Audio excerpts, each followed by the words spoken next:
baptize thee, Catherine, in the name of the Father, and the Son, and the Holy Ghost. No one who had ever seen Catherine Morland in her infancy would have supposed her born to be a heroine. Her situation in life, the character of her father and mother, and her own person and disposition were all equally against her. A family of 10 children, of course, will always be called a fine family, where there are heads and arms and legs enough for the number. But the Morlands were in general very plain, and Catherine, for many years of her life, as plain as any. Neither was it very wonderful that Catherine, who had by nature nothing heroic about her, should prefer cricket and baseball to dolls and books. But by the age of 15, appearances were mending. Catherine Morland was in training for a heroine.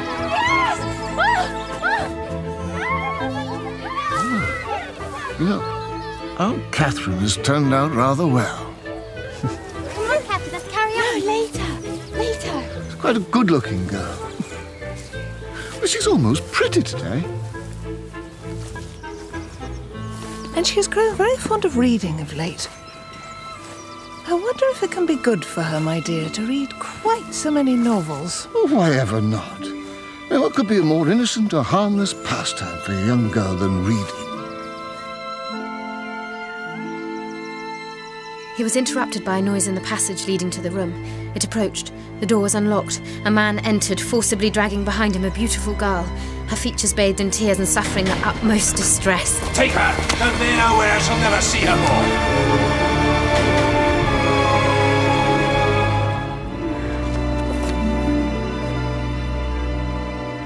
Cathy? What are you doing? Nothing. What do you want, anyway? Mr. and Mrs. Allen are here. Mother says you have to come straight away.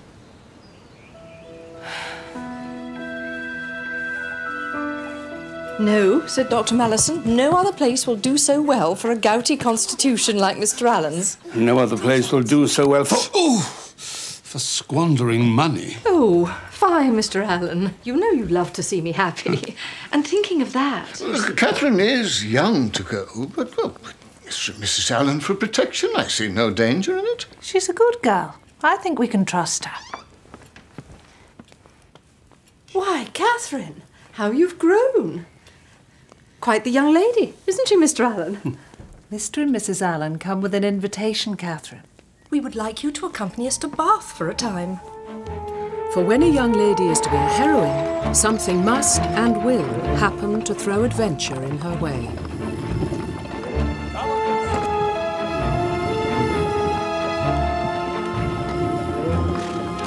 A tumult of emotion stirred in the bosom of Adeline, and fear gripped her heart, that at any moment ruffians would fly upon the carriage and return her to the ignominy of her captive state.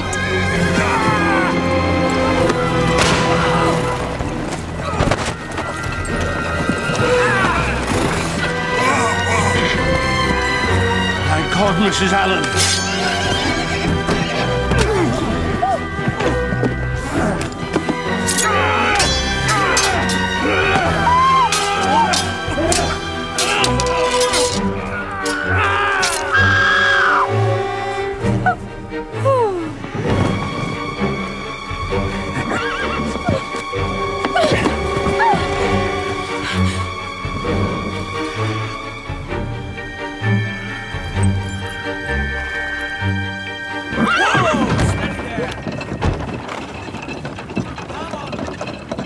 Not long now.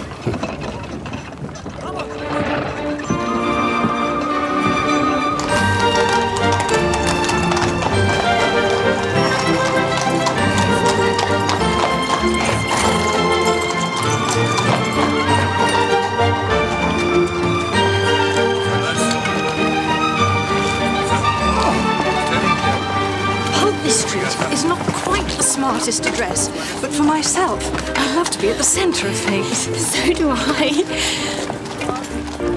There's a little peach that's ripe for plucking.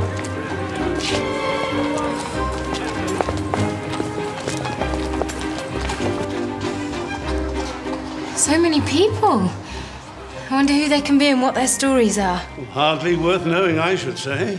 if they choose to roam the streets, and they could be sitting at home by a good fire. Oh, Mr. Allen is so droll. He always says the opposite of what he means, for he loves good company. When shall we go into society, Mrs. Allen? I suppose it is too late this evening. Bless you, my child. We neither of us have a stitch to wear. I did bring my best frock, and my pink muslin is not too bad, I think. No. Would you have us laughed out of Bath? Resign yourself, Catherine. Shops must be visited. Money must be spent. Do you think you could bear it? Very easily, sir.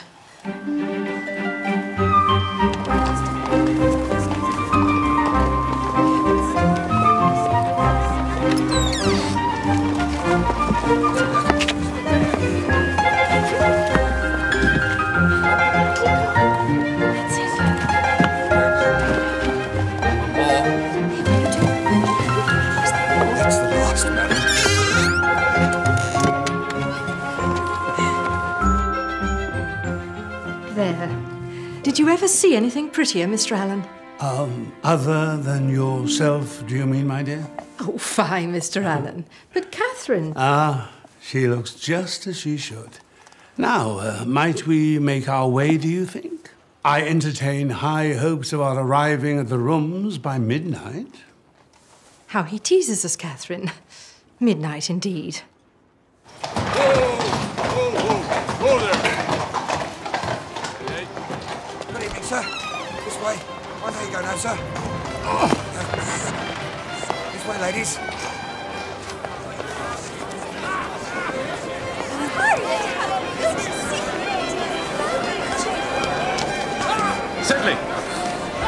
Sedley! There you are. Is there anyone here? Well, not a soul, John. There's no one here at all. What could he mean? If I might, just... Thank you. Excuse me. Card room, I think. Mr. Allen! See you later, my love. Come this way, Catherine.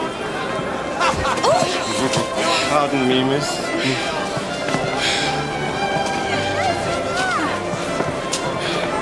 Excuse me. Perhaps we should go through to the tea room.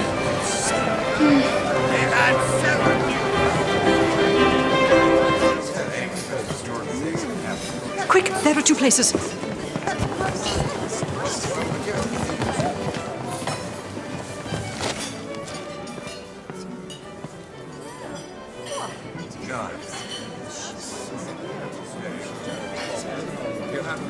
How uncomfortable it is not to know anybody. Yes, my dear. Very uncomfortable indeed. Then you see, one can't speak to people unless one has been introduced. But who will introduce us? I'm sure I've no idea.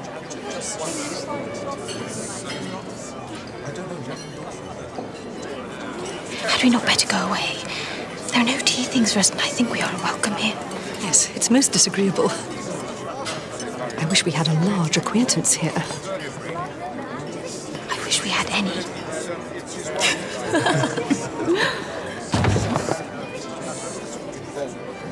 Mrs. Allen.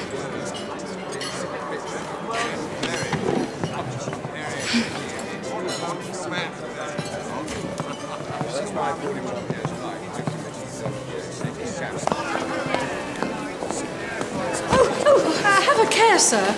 1,000 apologies, Mum. Catherine, do take this pin out of my sleeve. It was not your fault, sir. Allow me. Thank you kindly, sir. Though I'm afraid it's torn a hole already. There. Nothing too disastrous, Mum. I shall be sorry if it has, for it's a favourite gown. Really, Mrs. Allen, one would hardly notice. No, it cost but 9 shillings a yard. 9 shillings. That is exactly what I should have guessed. Do you understand muslins, sir? I understand them very well. My sister has often entrusted me in the choice of a gown. I bought one for her only the other day. 5 shillings a yard, and a true Indian muslin. What do you make of that? Well, and I can never get Mr. Allen to tell one of my gowns from another. But tell me, sir, what do you think of Miss Morland's gown? Miss Morland's gown? Miss Morland's gown is very pretty. Though I don't think it'll wash well. I'm afraid it will fray. How can you be so... Presumptuous. Indeed, without so much as an introduction. You must allow me to make amends, Mrs. Allen.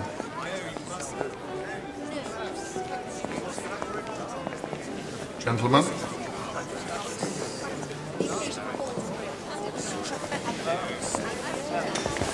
Thank you. Very kind indeed. One moment. What a very... Really, I shouldn't have allowed you to speak to him as a stranger. But he had such an understanding, a Muslim. I wonder where he's gone. Oh, here he comes again. And he's brought Mr. King with him, the master of ceremonies himself. Mrs. Allen, Miss Morland, allow me to present to you Mr. Henry Tinley, just lately arrived in Bath. Mrs. Allen, Miss Morgan, delighted to make your acquaintance. Mr. King. Now we may talk to one another. We've already been talking. You mustn't allow anyone to hear you say such things. We shall all be expelled from polite society. Let it be our secret.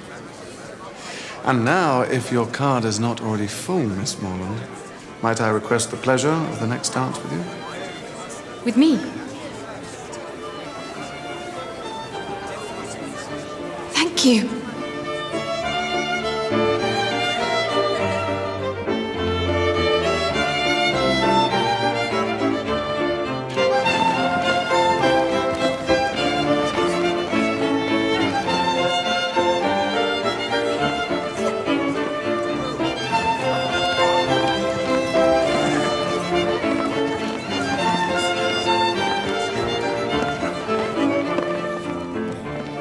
Forgive me.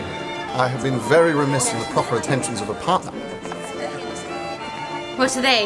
Oh, I ask you how long you've been in Bath. Have you been to the theatre, concert, and so on? Wouldn't that be rather dull? Of course. We must do our duty. You ready?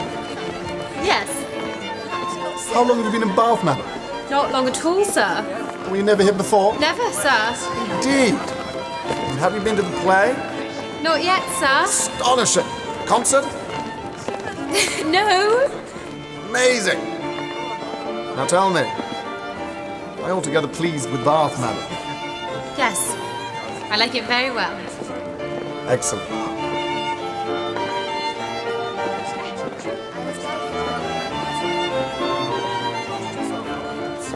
Now I must give you one smirk, and then we can be rational again.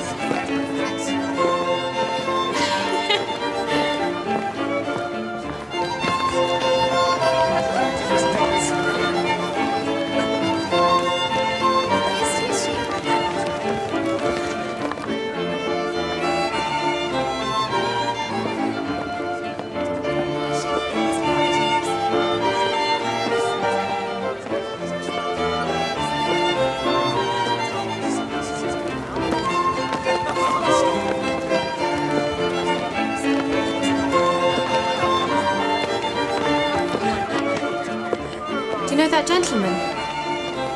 Not at all. I wonder why he keeps looking at us. I imagine he likes what he sees. What? Do you mean me? Why not?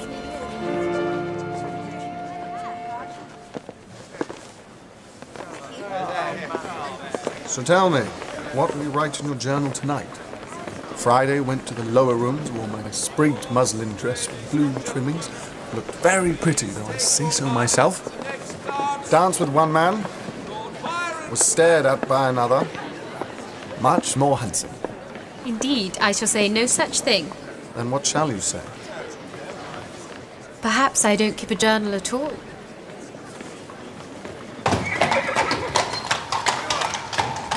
A most agreeable young man, was he not, Catherine? Yes. He was very kind and very amusing. I liked him very much. Well, Mr. Allen? No, I didn't mean anything like that. He can't have thought of me like that. He's quite grown up. Catherine, I feel I should warn you that Bath attracts all manner of scoundrels and adventurers. And one cannot be too careful when making new acquaintances. Mr. Tilney, a scoundrel. Mr. Tilney, an adventurer. He understands muslin, Mr. Allen. He has a sister. Well, upon inquiries, I did discover that Mr. Tilney is a young man of very good family and a clergyman to boot. Clergyman? Well, no doubt you prefer him to be a brigand. His father's a man of consequence, though. General Tilney of Northanger Abbey. Northanger Abbey? Is it haunted? No doubt, no doubt. These abbeys usually are.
Mrs. Allen?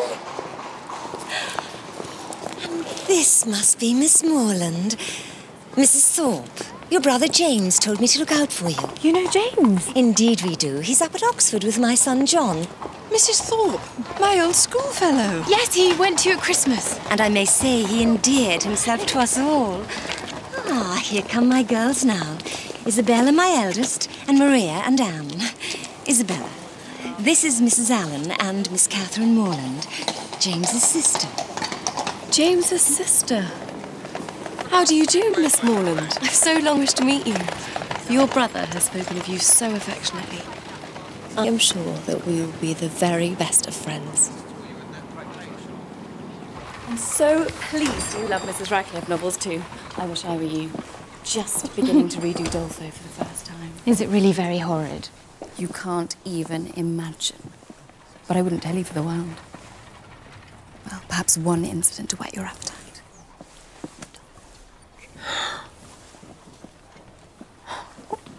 Can such things really happen? Well, just think of Lord Byron. I've heard that he is very wicked, but I don't know exactly what he's supposed to have done.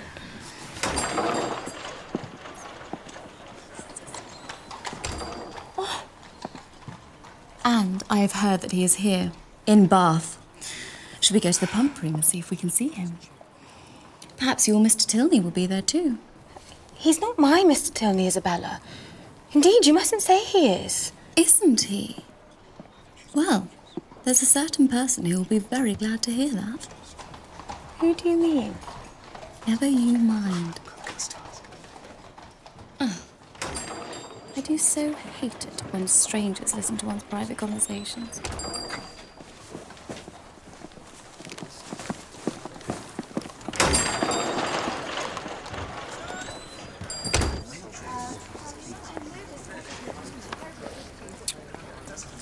No, his name's not there. I think he must be gone from Bath. Yet he never mentioned his stay would be so short. Perhaps it's just as well. My brother John says the whole family is very bad. The eldest son, as bad as Lord Byron, John says. Surely he's mistaken. Mr. Tilney couldn't have been kinder or more gentlemanlike. Appearances often deceive, you know. But he is a clergyman. That signifies nothing these days.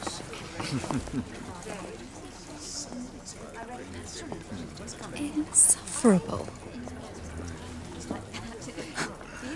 Come, let's walk outside.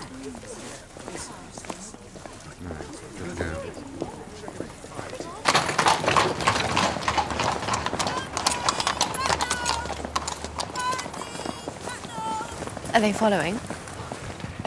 No. They're going towards the churchyard. Good. We are rid of them. Now, if we turn down there, it will bring us to Milson Street. Shouldn't we come upon them again if we did that? Oh, never mind that. Come, make haste.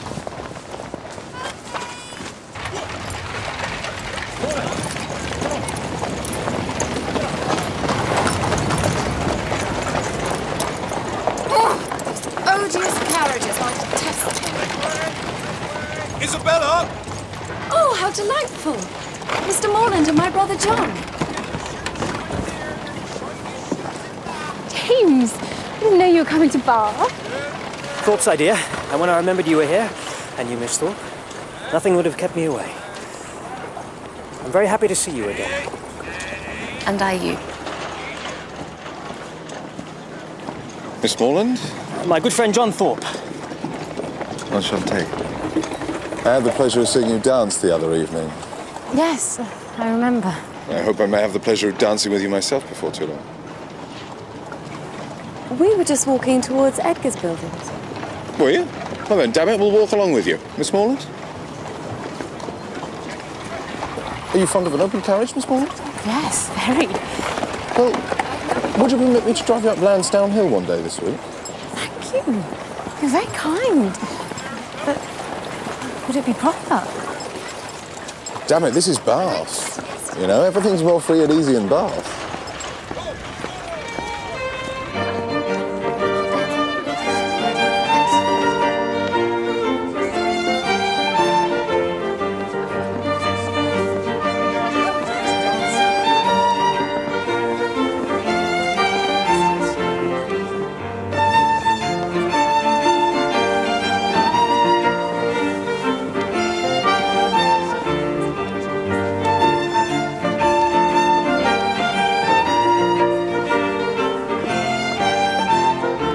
Penny for your thoughts, Miss Morland. I was just... Have you ever read Udolpho, Mr. Thorpe?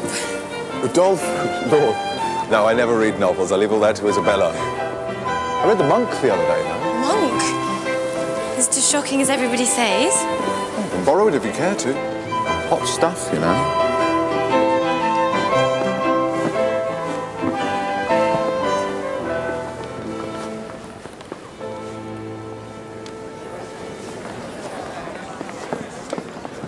Isn't this altogether delightful, Catherine? What's that? Jig it again?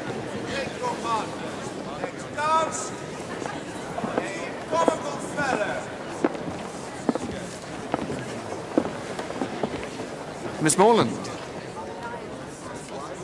allow me to introduce Ellen, my sister. Your sister? Oh, yes, I'm very happy to meet you, Miss Tilney. And are you? Henry has told me so much about you. Can't imagine how surprised I was to see your brother again. I felt so sure of his been quite gone from Bath. Ah, yes. When he saw you before, he was here to engage lodgings for us. He only stayed the one night. Oh, I see. Your brother dances very well. Yes. And he is very amusing. Yes, he is, when he cares to be.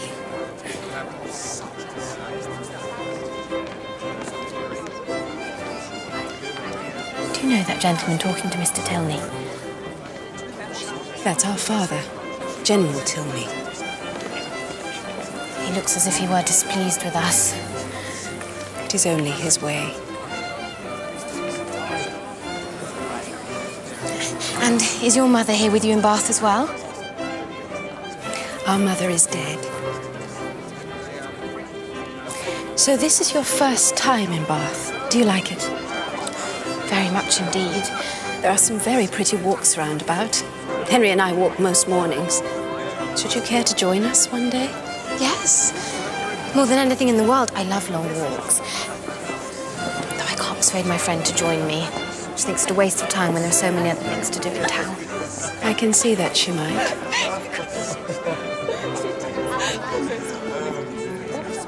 In that case, shall we say tomorrow at 12, unless it rains?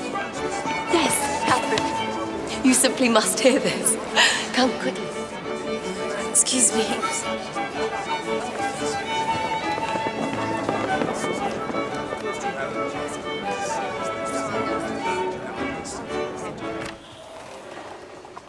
Make haste, Miss Morland.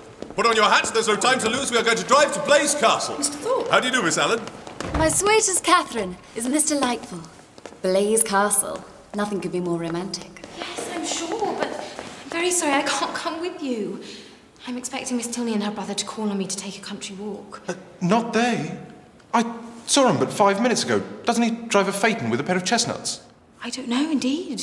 Yes, I saw him large as life turning up the Lansdowne Road with a smart-looking girl by his side. Perhaps they mean to call later. No, they don't. I heard Tilney hallooing to a man they were going as far as Wick Rocks. I don't understand it at all. Miss Tilney promised. My dear one, in this false world, people often make promises they have little intention of keeping.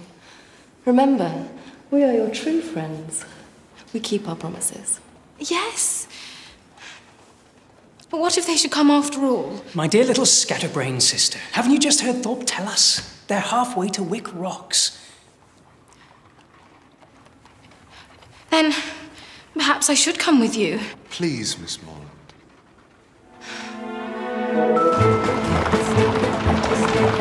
Goes very nice, doesn't she? Smooth as silk. How do you do, sir?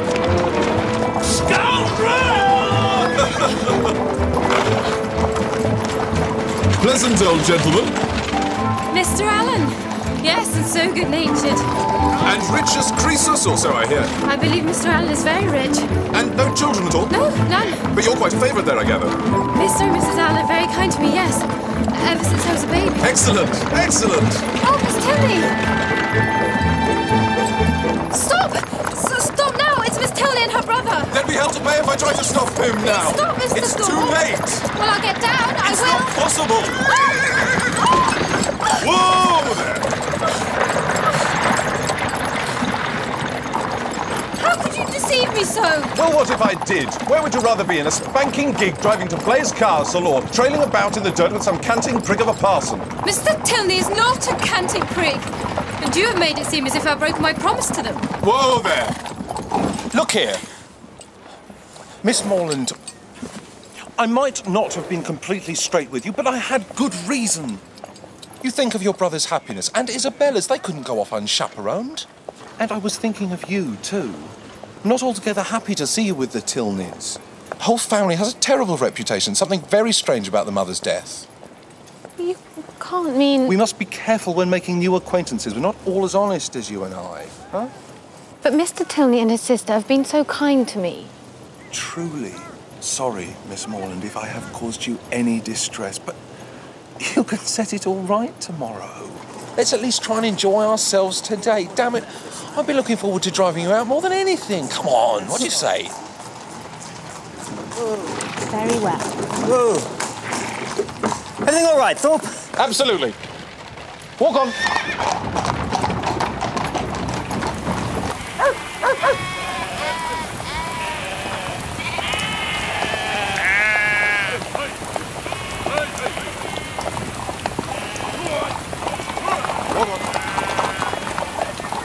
I say, sir, your sheep, please.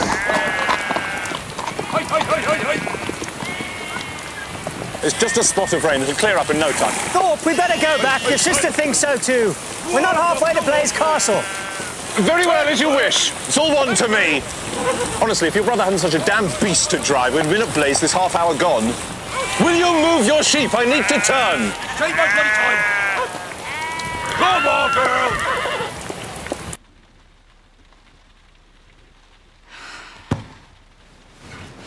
Lord, what would the men think if they could see us now? How can I ever face the Tonys again? Now, you mustn't be cross with John, dearest one. Do you know he told me he liked you better than any girl he had ever seen? And he thinks you're the prettiest girl in Bath. Don't know why he should think that. No need for false modesty. Now, how far have you got on with Udolpho? I've just got to the Black Veil. The Black Veil. Well, I wouldn't tell you what's behind it, not for the world. And when you've finished it, you will read The Monk. That's my brother's favourite, you know. Oh, yes, he spoke of it. Is it really very horrid? It is the most horrid, shocking thing in all the world.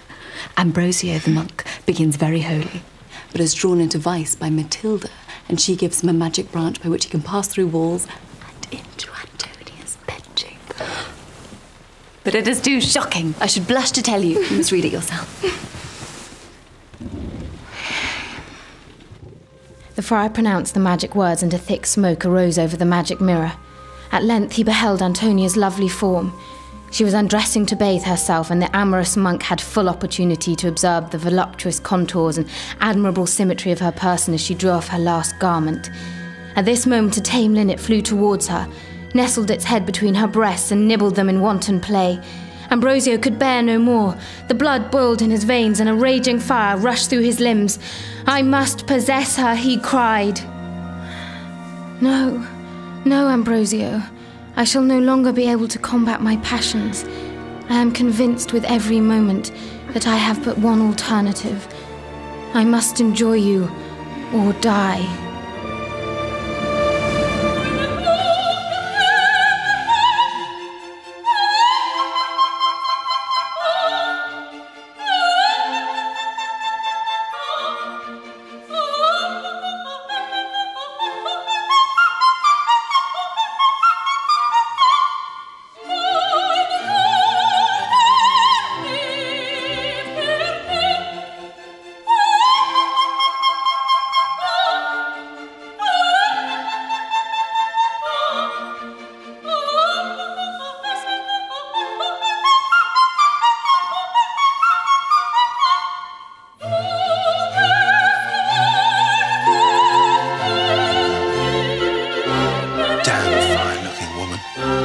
She's nothing to you, you know.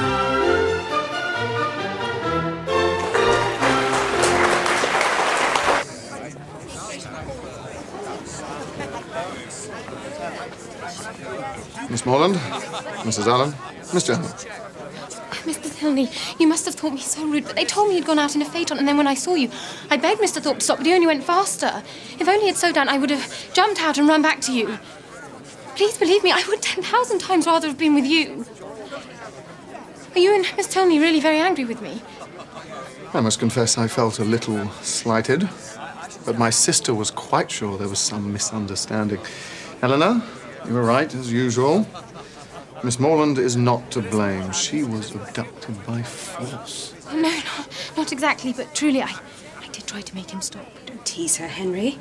You were quite cast down when you thought Miss Morland preferred the company of others to your own. Perhaps she still does. No, indeed. Well, that is... Then may I renew our invitation? Shall we say the day after tomorrow for our walk? Yes. Miss Catherine Raymond, very amiable girl, very rich too. Ordered by Mr. Allen, who made a fortune in trade. And with no one to spend it on but her, she'll bring a deal of money to her marriage. When the old man pops off, she'll be one of the richest women in the country. Obliged to you, sir. Thorpe. John Thorpe. Delighted to have been... Mr. Thorpe, perhaps you'd introduce me to the young lady. Miss Morland, this is General Tilney.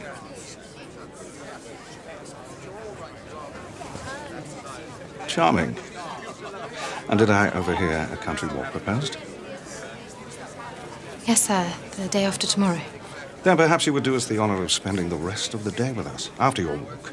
If Mr. and Mrs. Allen can be persuaded to spare you. I'm sure they'd be happy to spare me, sir. And I'd have great pleasure in coming. Excellent. I shall look forward to making your better acquaintance, Miss Morland.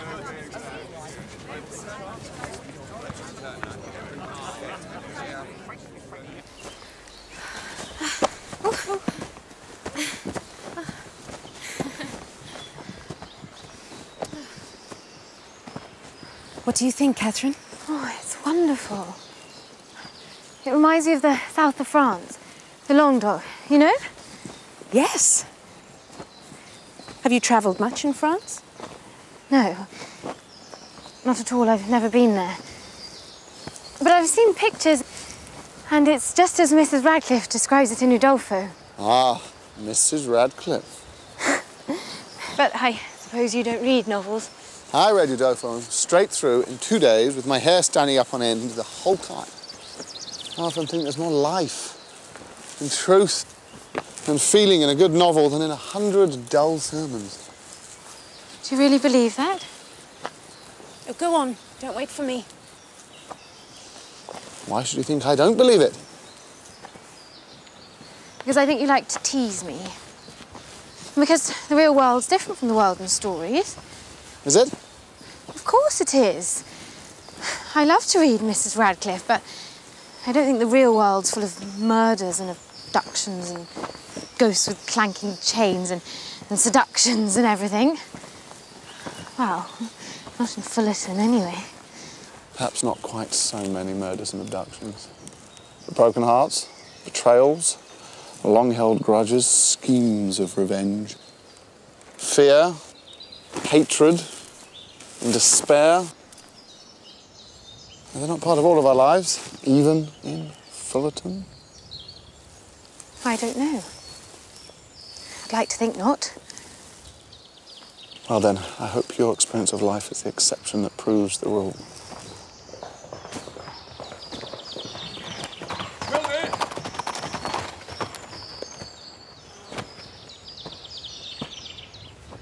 Forgive me, Tilney, for interrupting your walk. I've no time to lose. Of course. You're expected. Mum. Come, let's walk on a little.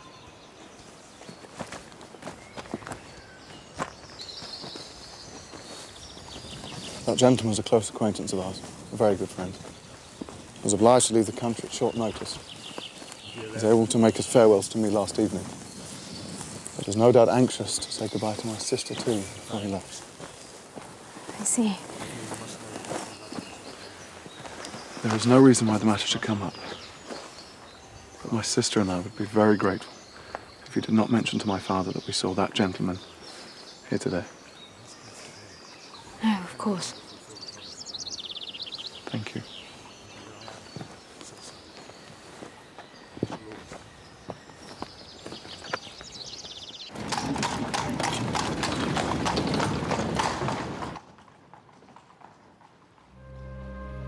The monk reeled from the unholy sight. "Receive this talisman," she replied. "While you bear this, every door will fly open, and walls will melt away. It will procure you access tomorrow night to Antonia's bedchamber."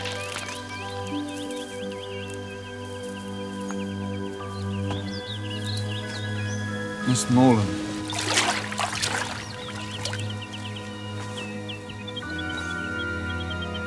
Nothing to be ashamed of. It's all God's creation. Come.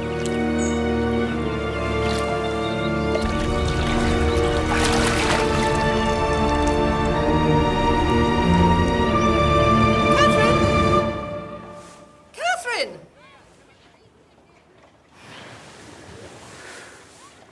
Oh, I absolutely knew the second you came to the house. I could tell. And the way you spoke to my mother, I could just... It was almost like fate. Catherine. No, sit down. Can you guess? Your brother has made me the happiest girl on earth. You mean you and James are in love? He confessed as much to me this afternoon, and you know my nature. I could never trifle with a man's affections. In short, I told him his love was returned. Catherine! He's waiting downstairs.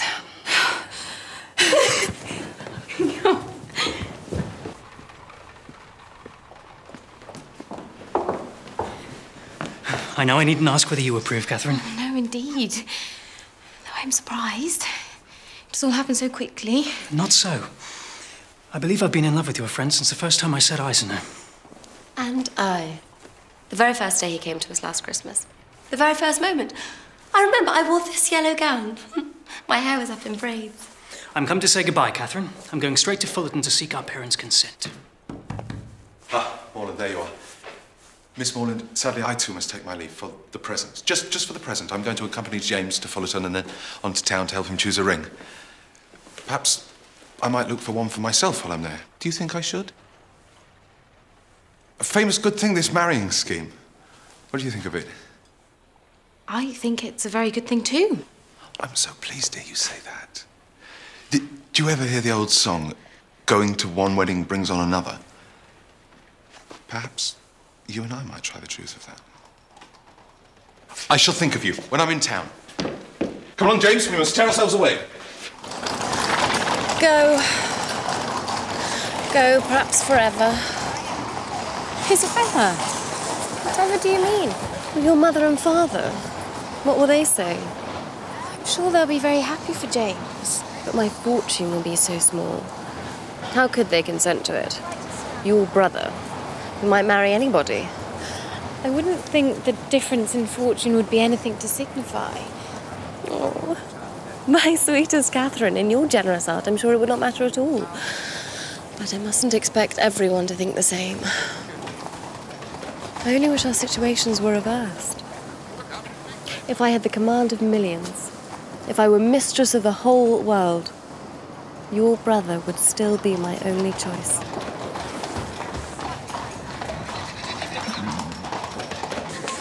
Now, Catherine, you know I'm only here for your sake.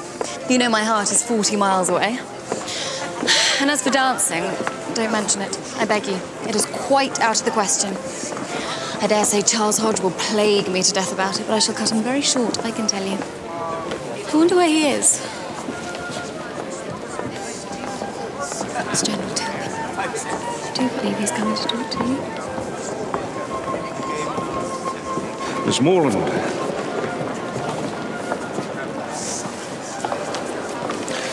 Delightful. You will excuse me now. Excellent.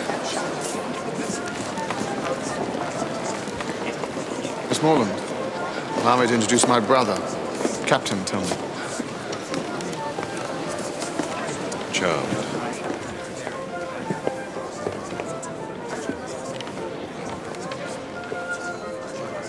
Don't let my brother's ill manners offend you. That's how he is, I'm afraid.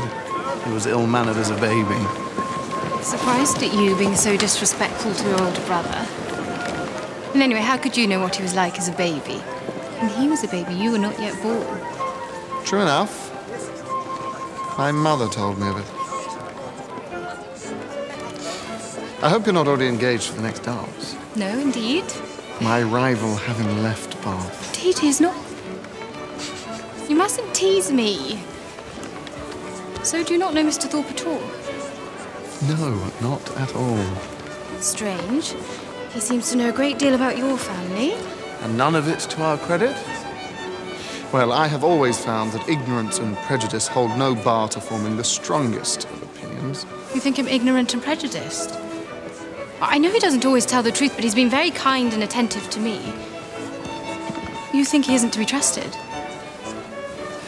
Dear Miss Morland, has it not occurred to you that I might not be the best person to consult on the matter of Mr. Thorpe?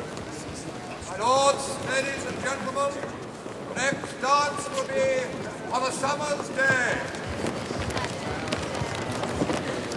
Good God, Henry, you're not going to stand up in that maul, are you? I certainly am. That being so, do you think your friend might dance with me? No, I am sorry. I know for certain that she has a very particular reason not to dance tonight. Is that so? Pity.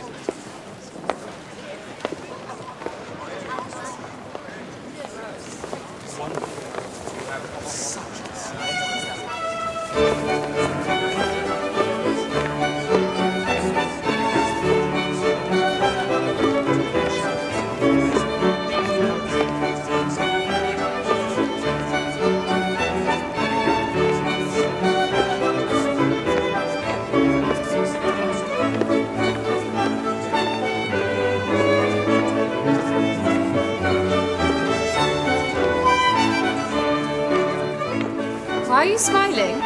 Look there.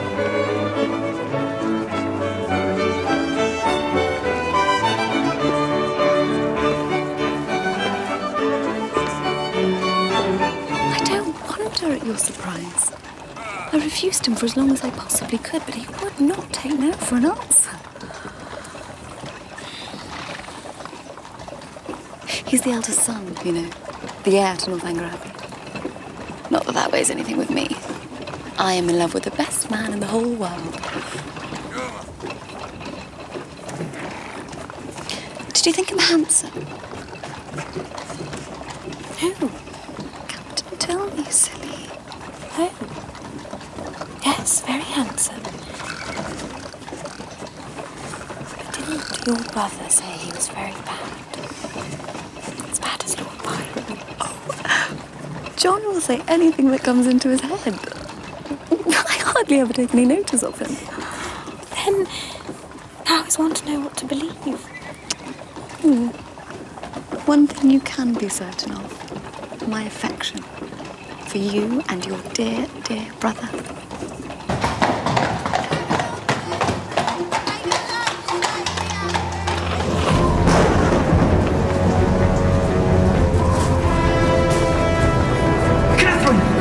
Catherine, help me, for God's sake!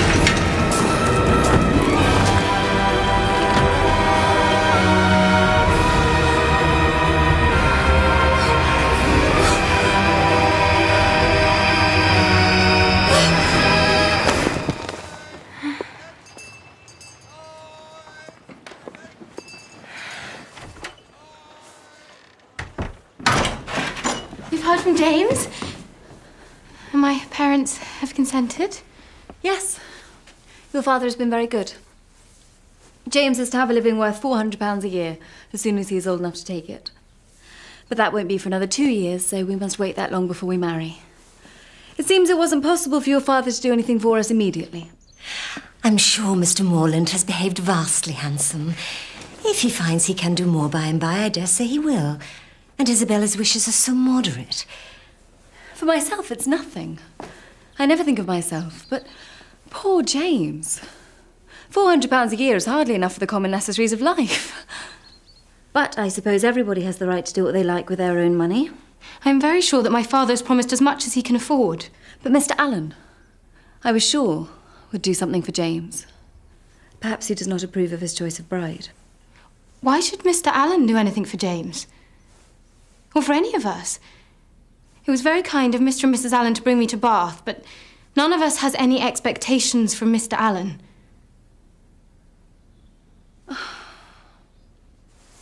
My dear, sweet Catherine, you know I care nothing for money. If we could only be married tomorrow, I would be happy to live on £50 a year. But that's the sting. That's why you find me so cast down. The 2 years we must wait before dear Morland can have the living. Catherine, how will I endure it?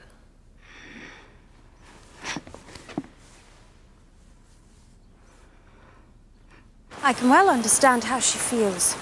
2 years is a long time. But at least she can marry the man she loves. Not everyone is so fortunate. No, I suppose not. How sad that is. Yes, it is. But how many couples marry for love? I believe my mother and father love each other even more than they love us. And they love us very much. When I was a little girl, I used to think it was like that for everyone. It was only when I started to read novels that I realised it was not. I shouldn't have thought one would have to read novels to find that out. I think you have had quite a dangerous upbringing. Dangerous? How? Well, it's as Henry says. You've been brought up to believe that everyone is as pure in heart as you are. I don't think I'm very pure in heart. Really, why? I have the most terrible dreams sometimes.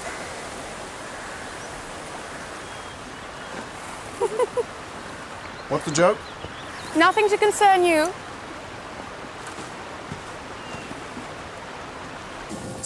I love our walks. I think I should like to stay in Bath forever and go walking with you every day. Unfortunately, that won't be possible. Oh? Our father told us just this morning that he's determined on quitting Bath by the end of the week. Oh. Miss Morland. Capital. Excellent.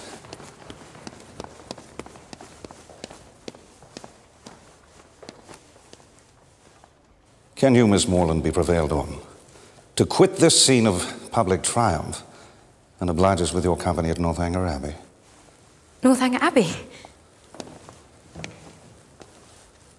Well, Miss Morland, what do you say? I'm very honoured, sir. If Mr. and Mrs. Allen agree, I should be delighted to accept.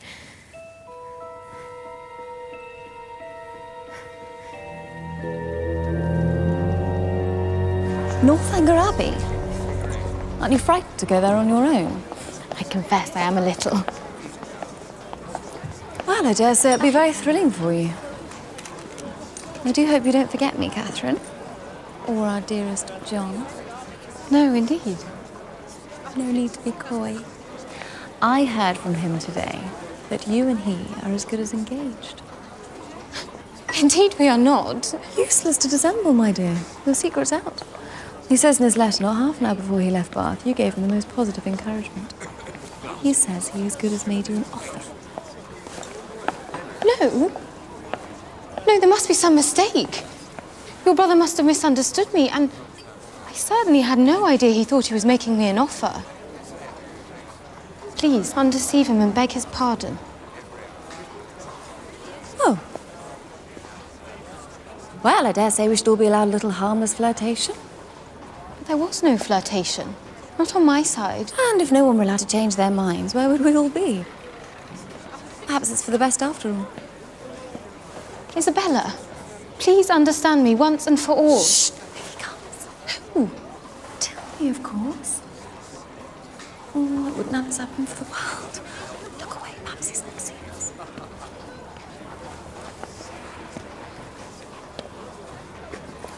What? Always to be watched? In person or by proxy? Nonsense. My spirit, you know, is pretty independent. I wish your heart were independent. That would be enough for me. My heart? What can you have to do with hearts? None of you men have hearts. But we have eyes. And they give us torment enough. I think Mrs. Allen and your mother are expecting us. Will you come, Isabella? You go. And tell them I'll follow. And if I shouldn't see you, write and tell me all your news from Northanger.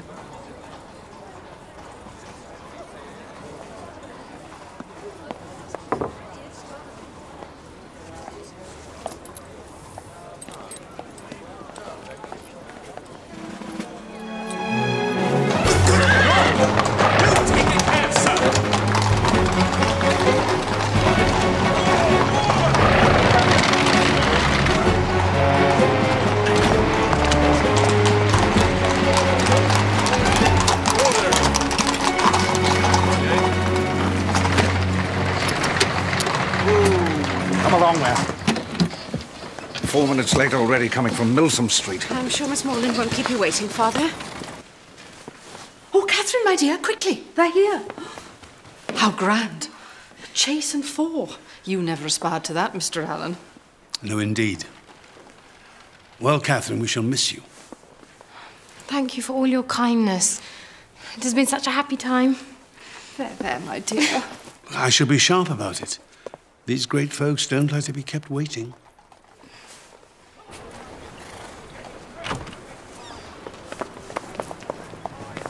Miss Morland, 1,000 pardons for our late arrival. My eldest son must bear the blame.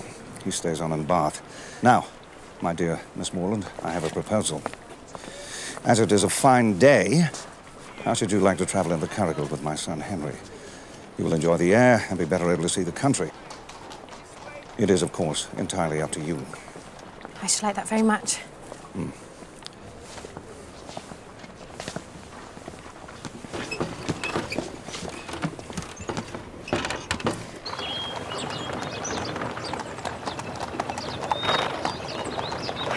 Did your father say that Captain Tilney stays on in Bath?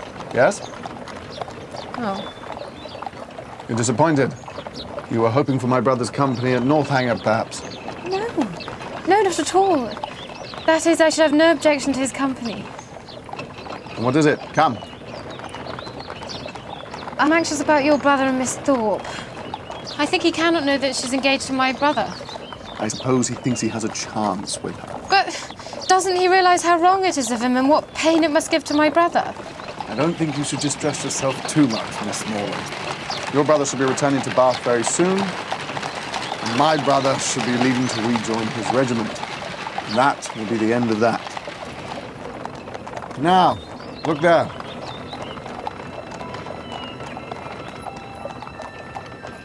It's exactly as I imagined. It's just like what one reads about. Are you prepared to encounter all of its horrors? Horrors? Is Northanger haunted, then? Well, that's just the least of it. Dungeons and sliding panels, skeletons, strange, unearthly cries in the night that pierce your very soul. And vampires? Don't say vampires. I could bear anything but not vampires. Miss Morland, I do believe you're teasing me now. But about to say there is a kind of vampirism. No, let's just say that all houses have their secrets, and Northanger is no exception.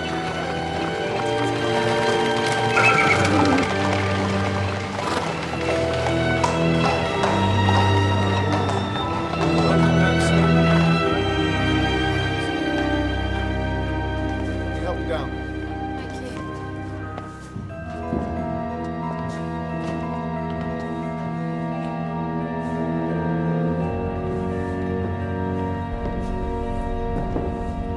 Miss Morland, welcome to Northanger Abbey.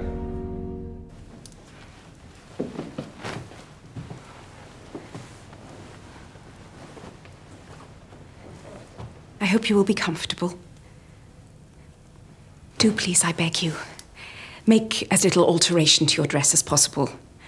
My father is most particular about meal times. I'm sorry to have to ask you. No, it's quite all right. I'll see you in a few minutes then.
If you please.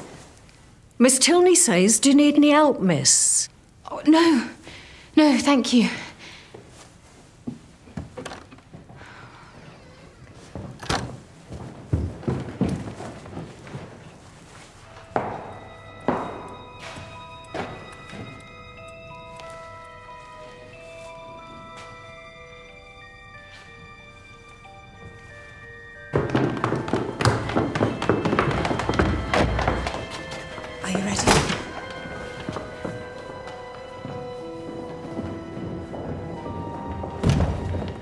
So sorry.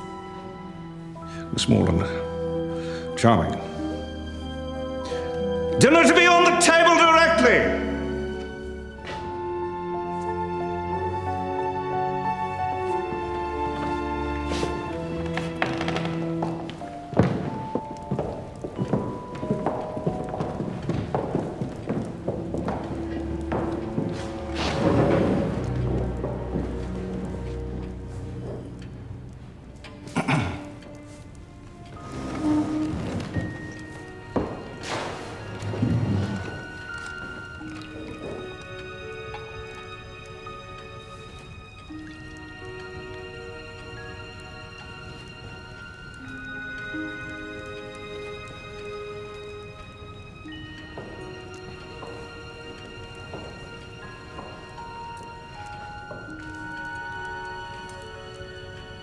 I hope you find our simple style of living to your taste, Miss Morland. No doubt you have been used to better-sized apartments at Mr. Allen's. No, indeed, sir. Mr. Allen's dining parlour is only half the size of this room. Well, now, I suppose I care as little as any man for such things. But a tolerably large eating room is one of the necessaries of life. Tolerably large indeed, sir. But I don't think I've ever been in so large a dining room as this one. You have not? Well, no doubt the rooms at Mr. Allen's are exactly the true size for rational happiness.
Whatever are these old things?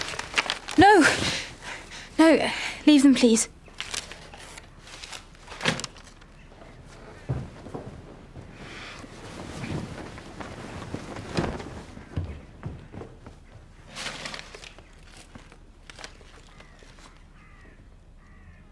Shirts, stockings, cravats. Laundry lists.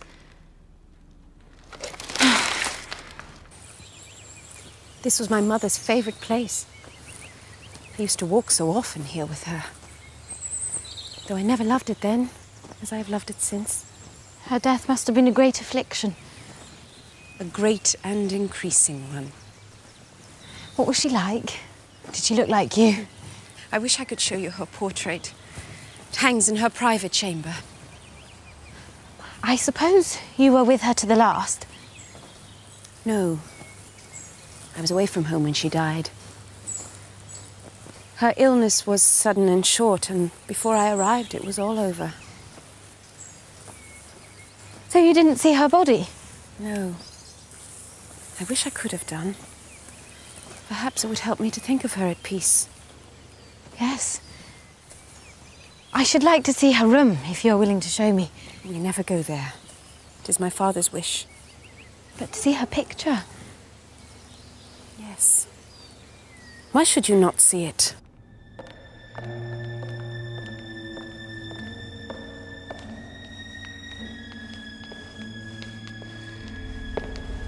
What do you do there?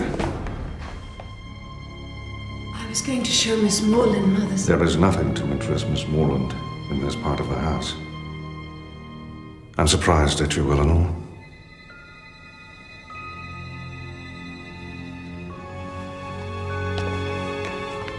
My dearest Isabella, I long to hear your news. I hope everything is well with you and with James, and that your brother is not too much offended with me. Northanger Abbey is all that I expected it to be, and Eleanor and her brother very kind. Oh, Isabella, I fear that this house holds a terrible secret relating to the death of Mrs. Tilney. Here I am! I cannot write more now. Send me your news. Your loving friend, Catherine. This is a sad day, Miss Morland. A sad day for me, that is. I have to go up to town for several days on business. I trust you'll be able to entertain our guest properly while I'm gone, Henry. Nothing would give me greater pleasure, sir.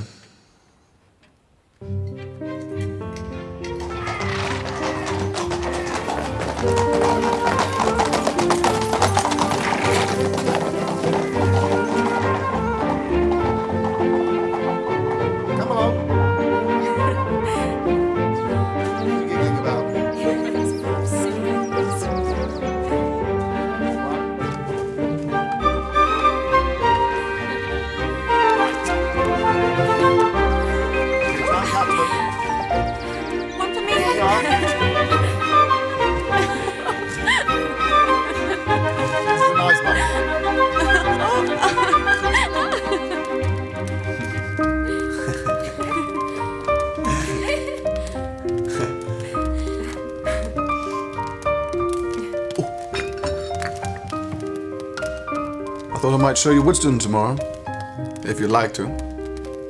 It's nothing to Northanger, of course, just a country vicarage, but I'm very fond of it. I'd love to.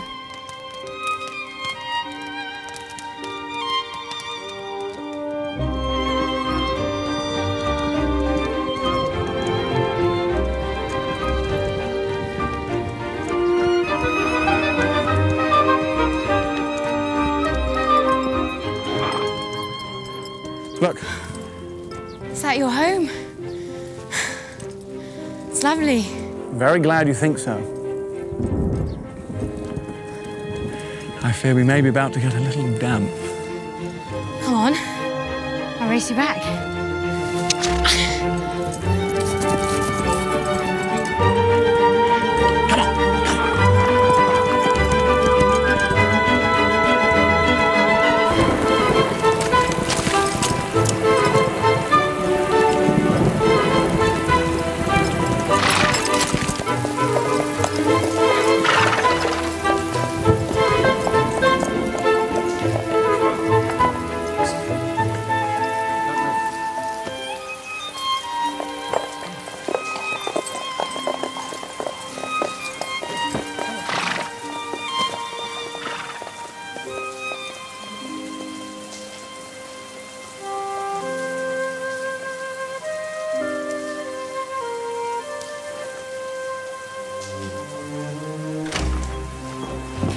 State of the pair of you. I'll go and get Richards to draw your bath, Catherine.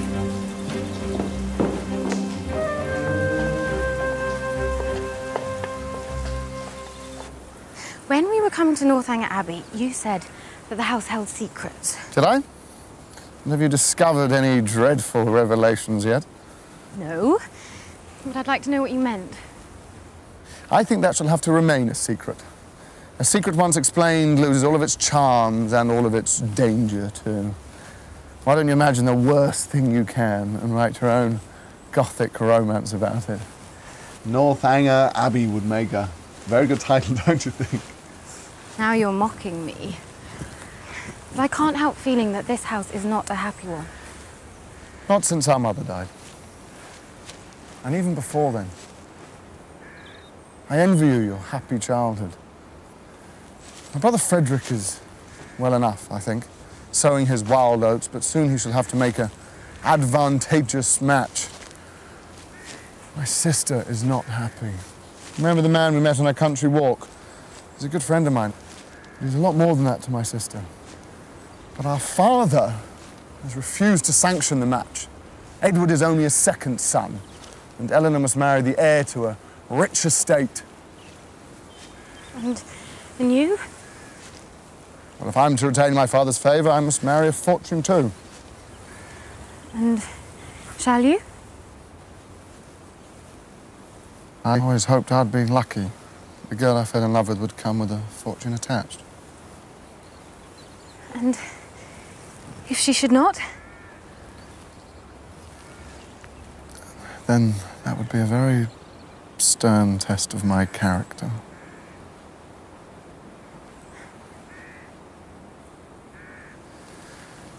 Perhaps we'd better head back. I want to set off for Woodston before nightfall.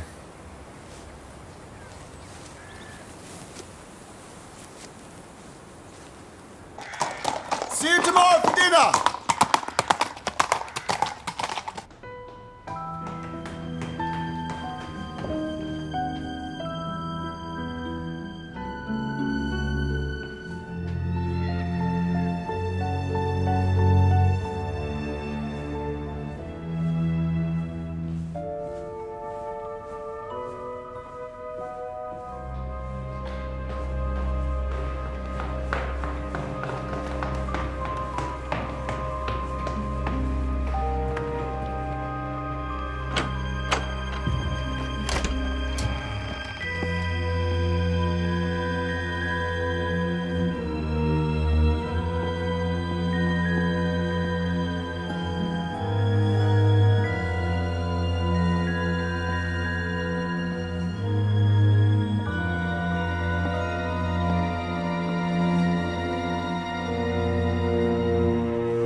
Might I ask how you come to be here all alone?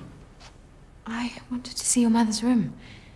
Eleanor was going to show me, but your father prevented us. And so you thought you'd come and see it for yourself? Yes. I suppose Eleanor has talked to you about our mother? Yes. But that is not very much, but what she did say was her dying so suddenly and none of you being at home, and I thought perhaps your father had not been very fond of her. And from these circumstances you infer some negligence? Or something even worse? Then let me reassure you, Catherine. My mother's illness was sudden. And Eleanor was from home, but I was here throughout. And so was my brother Frederick. Our mother received every possible attention. Our physician was satisfied that nothing more could be done for her. The matter was deeply distressing, as you may imagine. Yes, of course. But your father, was he distressed? For a time, greatly so. She had had to bear a great deal from him, but when she was dead, he felt her loss. I'm very glad of it.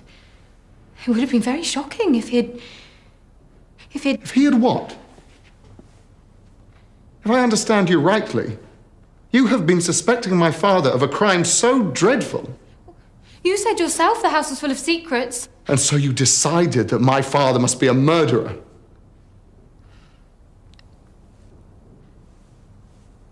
And to you, at least, he's shown nothing but kindness. Catherine, how could you? What sort of a fevered imagination must you have?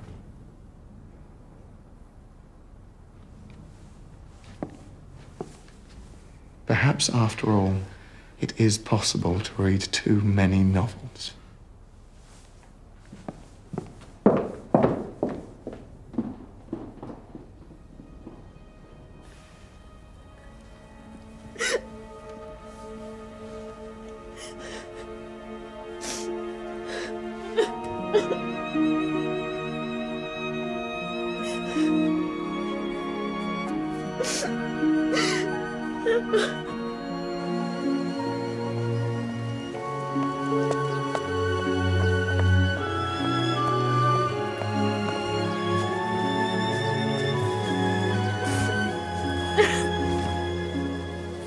Look, Catherine.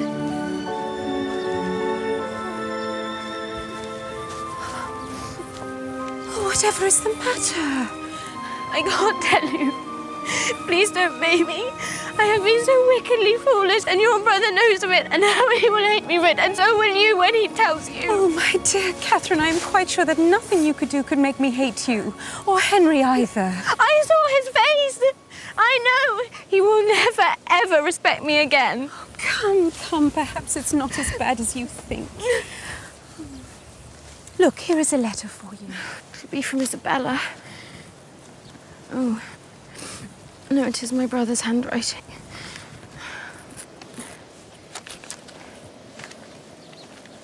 Dear Catherine, I think it my duty to tell you that everything is at an end between Miss Thorpe and me. No. I shall not enter into particulars. They would only pain you more. You will soon hear enough to know where the blame lies. I am ashamed to think how long I bore it. Dear Catherine, I hope your visit at Northanger may be over before Captain Tilney makes his engagement known. Captain Tilney? Frederick? Yes. It's just what I feared. Oh, poor James, he loved her so much. But Frederick? And they are engaged? Yes. No, I can't believe that. No, look here. Dearest Catherine, beware how you give your heart. Dear Catherine, I am sorry for your brother. Sorry that anyone you love should be unhappy. But my surprise would be greater at Frederick's marrying her than at any other part of the story. Why do you say that? What are Miss Thorpe's connections? What is her fortune? Are they a wealthy family? No, not very. I don't believe Isabella has any fortune at all. You think your father will forbid the match? I doubt if the matter will reach his ears at all. Why? Whatever do you mean? Catherine, your friend has dealt very badly with your brother. But I fear she is far out of her depth with mine.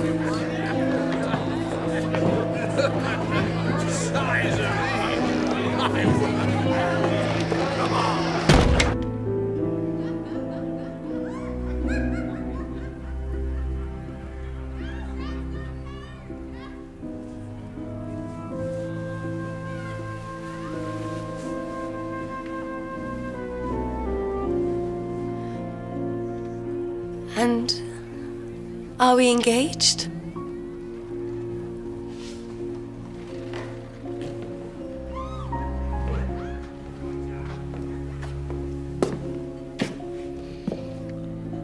Make yourself decent, Miss Thorpe.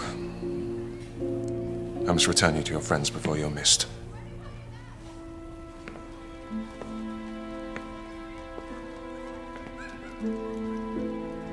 My dearest Catherine, thank God we leave this vile place tomorrow. Since you went away, I've had no pleasure in it, and everybody one cares for is gone. I'm quite uneasy about your dear brother, and am fearful of some misunderstanding. You will write to him and set everything right. He is the only man I ever did or could love, and I know you will convince him of it. I most certainly shan't. So, Frederick is safe from her. I can't say I'm surprised. Aren't you? I am very. I wish I'd never known her. It will soon be as if you never had. There's one thing I can't understand. What has Captain Tilney been about all this time? Why should he pay her such attentions and then fly off himself? He has his vanity as well as Miss Thorpe. And he is accustomed to having his way. Though I am surprised he should have stooped to such an easy conquest. Really? Then I'm sorry for Isabella. I am sure she will be over it soon enough. I hope I don't need to tell you that his brother has a very different character. Henry has the best and truest heart in the world.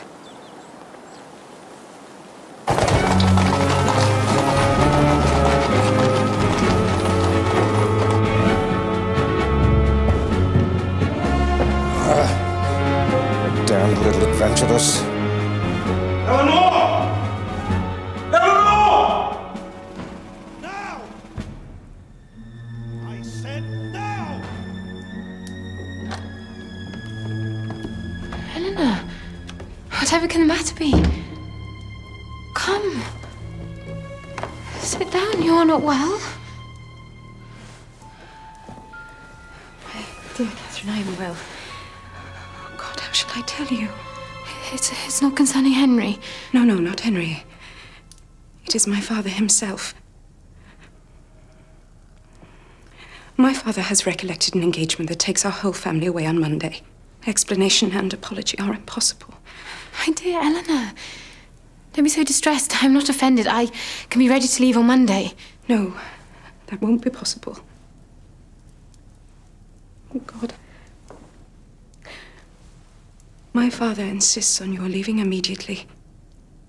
As soon as you can make yourself ready. The carriage will take you to meet the public stagecoach. No servant will accompany you. I'm to travel all night. Alone. Have I offended the General? I have never seen him more angry.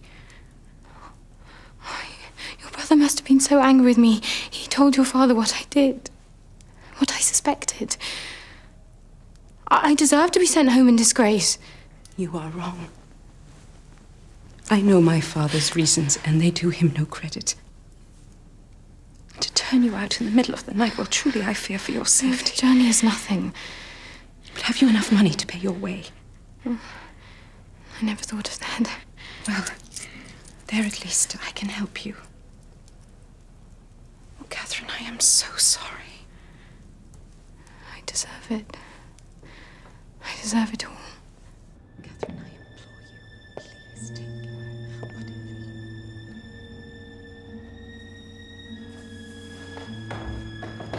Goodbye, Catherine.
These great men can be very strange and sudden in their behavior.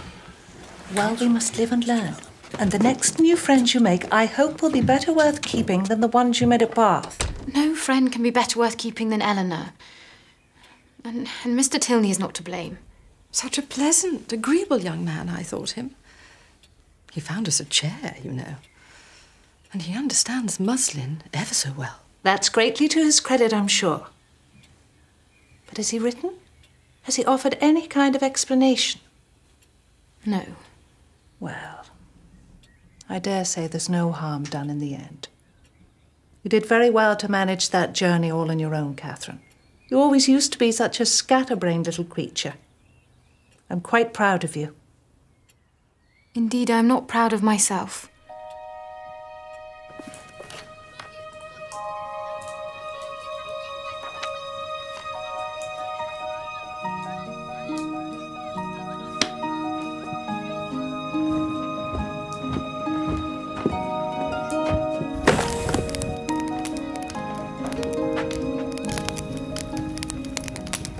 What was the Abbey like? Was it very scary? Were there ghosts?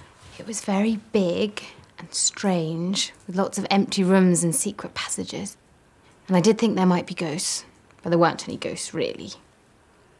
People who read too many stories imagine all sorts of horrid things about ghosts and murders, and it is very wrong of them to do so, and it can get you into serious trouble. So let me not hear of any of you being so silly. Now, what else would you like to hear about? What games did you play? We played I Spy and charades. We went horse riding and got ourselves very muddy indeed. Was Mr. Tilney very handsome, Cathy? Yes, I think so. Very handsome and very kind and everything he should be. Do you love Mr. Tilney, Cathy? No, of course not. Don't talk such nonsense. Now, into your beds, all of you. That's it.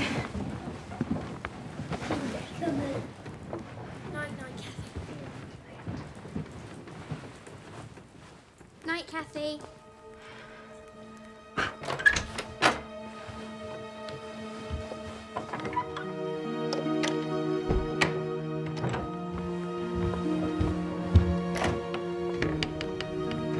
What did you do to make them send you home, Cathy? Did you do something very naughty? Come on, back into your bed.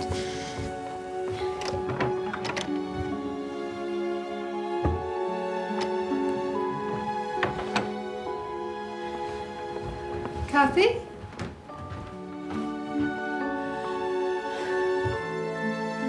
What is it? I did love him. I do love him. Now I shall never see him again, and it is all my own fault.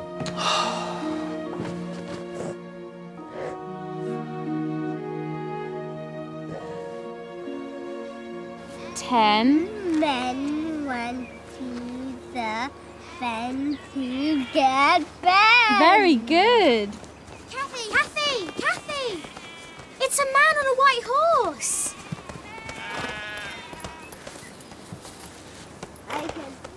Go and tell Mama that Mr. Tilney is here. Mr. Tilney?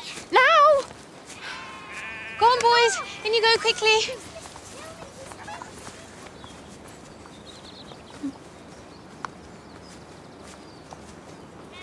I'm so ashamed of what I said, what I thought. No. It's I who should apologise. There's nothing you have said or thought that could justify the way you have been treated. But you were angry with me, and rightly so. I was angry with you, but that is long past. Your imagination may be overactive, but your instinct was true. Our mother did suffer grievously, and at the hands of our father. Do you remember I spoke of a kind of vampirism? Yes. Perhaps it was stupid to express it so, but we did watch him drain the life out of her with his coldness and his cruelty.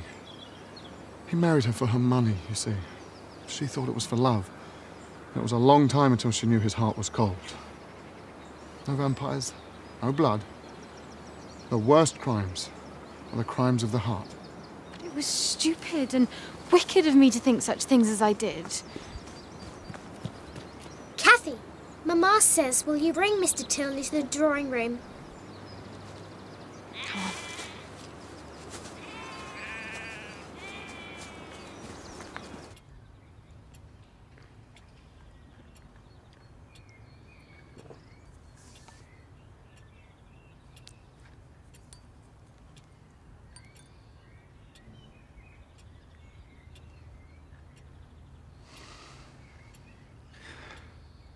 Mrs. Morland, after what has happened, I have little right to expect a welcome at Fullerton. You had no part in what happened, Mr. Tilney. And Catherine is as you see her. No harm done. Any friends of our children are welcome here. Shall we agree to say no more about it? Very good.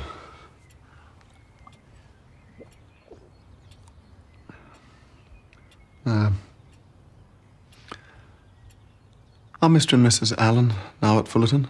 They are, sir. I should like to pay my respects.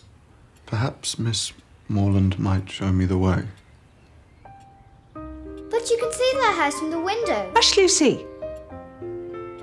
I'm sure Catherine will be happy to show you Mr. Tilney. He thought I was rich. It was Thorpe who misled him at first. Thorpe who hoped to marry you himself. He thought you were Mr. Allen's heiress, and he exaggerated Mr. Allen's wealth to my father. You were only guilty of not being as rich as you were supposed to be. For that, he turned you out of the house. I thought you were so angry with me you told him what you knew, which would have justified any discourtesy. No. The discourtesy was all his. I've broken with my father, Catherine. I may never speak to him again. What did he say to you? Let me instead tell you what I said to him. I told him that I felt myself bound to you. By honour, by affection, and by a love so strong that nothing he could do could deter me from... From what?